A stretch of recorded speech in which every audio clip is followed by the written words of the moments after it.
So up first, we've got the tier ranking of all the movies that I saw in theaters for the month, and it was actually kind of a slow month for February. Not a ton of stuff came out, and of the stuff that came out, there was a few here and there that I wasn't the most interested in. So definitely, I think some months I've gotten up to like 15 movies in. This month was just 6, but we'll still talk to them, still throw them in the tiers. And yeah, feel free to check out any of my reviews for each of these for more detailed thoughts on them. They're all on the channel. So first up, we have Living. This one I was looking forward to because the Bill Nighy has an acting nomination for this, or he's had some for Best Actor. But this movie at the end of the day was just fine. It's not one that I'd really recommend. I was kind of bored throughout it, and yeah, I don't know. It wasn't all that interesting for me, so it's not one that I'd say I'd recommend. Next up, we have 80 for Brady. This was a film that it was fun. It's not like the best film ever, but I had an enjoyable time with it. And so it did enough for me to get it into it's barely into the B category, but it is there. It was just better than fine. I had an enjoyable time. I think especially for, yeah, if you just want kind of a fun, simple movie, that's what this is, and it does it quite well. Knock at the Cabin. This one I was kind of torn between a B and a C. I think I ended up landing on a C, and kind of looking back on it, that's where I think it should still go. It's it's interesting enough. Like, I wasn't terribly bored throughout it, but it's not good enough where I'd say I'd recommend it, which is kind of what you need when you're in the B category. So yeah, I don't know. It fell short on a couple of elements of it. It definitely had some interesting elements, but it was solidly in the C category.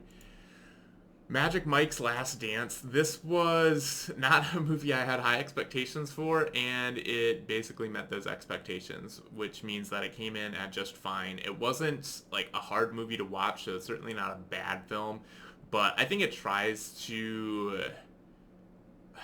yeah, it tries to be more of like a feminist film. I don't know if that's the right word, but it kind of fails to do so, especially because it's written and directed by men. So when you're trying to tell a story that's about trying to look at, well, what do women want, I think that's a little challenging when that's being done through the male lens.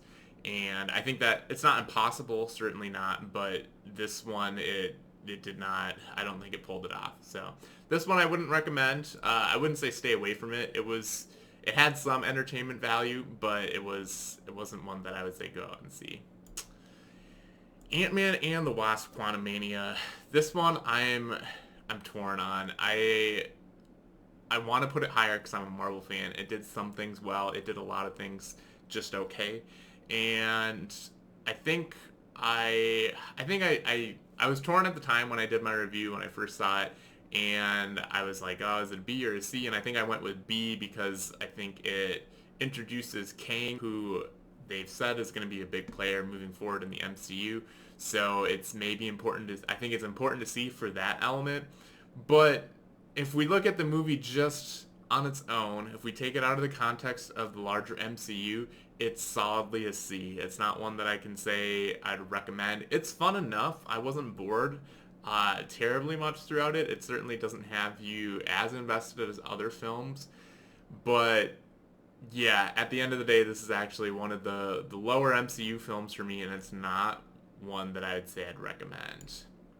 And then lastly, we have Cocaine Bear. This was just a fun time at the movies. This was a solid B. Definitely the best movie of the month that I saw.